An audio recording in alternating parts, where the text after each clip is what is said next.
কি আমরা একটা সরকারি দল বলতে পারি?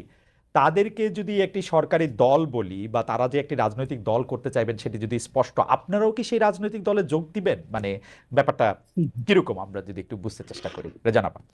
জি, প্রথম কথা হচ্ছে রাজনৈতিকভাবে সংগঠিত হওয়ার চেষ্টা করা আর রাজনৈতিক দল খুলে ফেলা দুই জিনিস।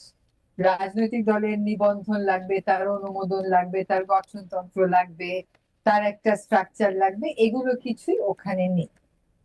ফলে তারা রাজনৈতিক দল খুলে ফেলছে এটা বলাটা এই মুহূর্তে একটু প্রিম্যাচিওর। তবে তাদের একটা রাজনীতি আছে, সেই রাজনীতিটা দলীয় শেষ পর্যন্ত হতেও পারে, নাও হতে পারে, তবে তাদের রাজনীতির মধ্যে ন্যায্যতা, সমতা, বিচার, গণতন্ত্র, অধিকার, এই কথাগুলো বারবার ঘুরে ফিরে এসেছে। তারা যদি রাজনৈতিক দল গঠন করে আমরা ওখানে যাব কিনা এই প্রশ্নের উত্তরে বলতে হচ্ছে আমরা আসলে দায়িত্ববোধের তাগিদ থেকে খালেদ কাজটার হাতে নিয়েছি। হুম। হুম। এর মধ্যে আর কোথাও আগ্রহ বলেন, দায়িত্ববোধ বলেন, কাউকে দেখিনি বলতে যে এই দায়িত্বটা আমরা নিব।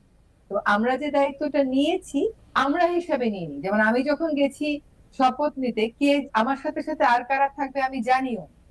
তো ডান দিক বাম দিক তাকিয়ে দেখলাম কাউকে কাউকে চিনি, কাউকে কাউকে চিনি না। আর চেয়ারে যারা বসে আছেন সবাই শপথ নেবেন কিনা এই কথাও তো জিজ্ঞেস করা যাচ্ছে না। হ্যাঁ, ফলে আমরা জয়েন করব কিনা এটা আসলে বলা যায় না, কারণ আমরা কোন একটা দল হিসাবে আহ, এই দায়িত্বটা পালন করছি না অন্তর্বর্তীকালীন সরকার। আমরা ভিন্ন ভিন্ন জায়গা থেকে এক হয়েছি আমার বিশ্বাস একটা দায়িত্ববোধের তাড়না থেকে। ফলে আমাদের মধ্যে কেউ কেউ যদি মনে করেন আদৌ যদি কোনো রাজনৈতিক দল হয়, কেউ কেউ যদি মনে করেন তাদের আদর্শের সাথে দর্শনের সাথে তিনি নিজেকে একাত্ম মনে করছে, তিনি জয়েন করতেই পারেন। তাদের আদর্শ কি, দর্শন কি, গঠন কি, এগুলো না জেনে আমি তো মনে করি না যে আমাদের মধ্যে কেউই আপনার এই প্রশ্নের এখন উত্তর দিতে পারবে বলে। আর আমাকে যদি জিজ্ঞেস করেন, আমার এখনো পর্যন্ত রাজনৈতিক দল করে রাজনীতি করার ইচ্ছা নাই। আমি অধিকার ভিত্তিক যে রাজনীতিটা করি সেটাই করে দেখেছি। রেজনাপা, একটা বিষয় আমি একটু পরিষ্কার হতে চাই। আপনি খুবই চমৎকারভাবে জি, বললেন যে মানে কিন্তু আমি একটু নিয়োগের জায়গা থেকে, যে প্রফেসর ডক্টর মোহাম্মদ জি, ইউনূস বলেছিলেন যে জি, ছাত্ররা নিয়োগ হুম, দিয়েছেন বা ছাত্ররা এনেছেন।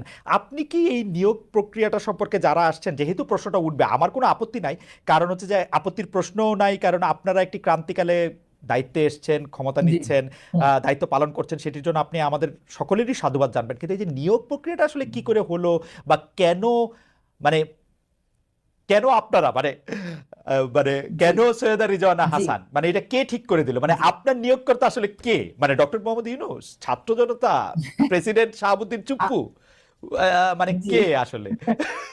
আমাকে আমাকে তো শপথ নিতে হয়েছে, যেহেতু এখনো সংবিধান আছে, সেই সংবিধানে যেভাবে বলা আছে সেভাবে শপথ নিতে হয়েছে। তবে আমরা যেটা দেখেছি, আপনিও সেটা দেখেছেন, যে আমরা বিভিন্ন ফেসবুকে, বিভিন্ন সামাজিক যোগাযোগ মাধ্যমে বিভিন্ন নামের তালিকা দেখছিলাম। কিন্তু আমাকে আসলে সন্ধ্যা 6:15টার সময় ফোন করা হয়েছে যে আপনাকে একটু বঙ্গভবনে আসতে হবে হুম, হুম। শপথ নিতে। তার আগ পর্যন্ত আমি কিছুই জানতাম না। মানে আমি নাম তো অনেকেরই অনেক অনেক জায়গাতে দেখেছি। আর তারপরে আমার এর আগে যে আন্দোলনরত ছাত্ররা আছে তাদের মধ্যে থেকে দুই একজন আমাকে ফোন করে জিজ্ঞেস করেছে, সেটা হচ্ছে 7 তারিখের 7-8 তারিখের দিকেই, যে আমরা যদি আপনাকে প্রস্তাব করি, আমরা একটা তালিকা দিচ্ছি, আপনি কি সেই তালিকায় থাকতে চাইবেন কিনা। আমি তখন বলেছি যে আমি তো আসলে যদি দায়িত্বের ব্যাপার হয় আমি দায়িত্বে না বলবো না, কিন্তু আমি কি জানতে পারবো অন্য কারা আছে। তারা বলছে না, এটা এটা আমরা বলতে পারবো না। হ্যাঁ, হুম। ফলে তাদেরকে আসলে খালেদ সে সময় যদি আপনি জানি না বাংলাদেশে ছিলেন কিনা, থাকতেন, তাহলে আপনি বুঝতেন যে সে সময় ওরা যা বলবে, ওরা যে কষ্টটুকুন করেছে, যে আত্মত্যাগটুকুন করেছে, সে সময় আর কোনোভাবেই নেতিবাচকতার না, না, দিকে যাওয়ার উপায় ছিল না। তবে অ্যাবসলিউটলি। আমার ধারণা এটা একক কোনো যে ছাত্র গোষ্ঠীরা মিলেই ঠিক করেছে তা না। আমার ধারণা বিভিন্ন জায়গা থেকে কিছু নাম এসছে। তারপরে তো আমরা দেখেছি যে একটা নেগোসিয়েশন প্রসেস চলছে, ছাত্ররা হুম, যাচ্ছে, ওখানে হুম। সেনাবাহিনীও থাকছে, প্রশাসনের কিছু হুম। লোকও ছিল। কাজে আমার ধারণা সকলে মিলেই হয়তো একটা সিদ্ধান্ত হয়েছে। রেজনাপা, আপনাকে ধন্যবাদ। আমি একটু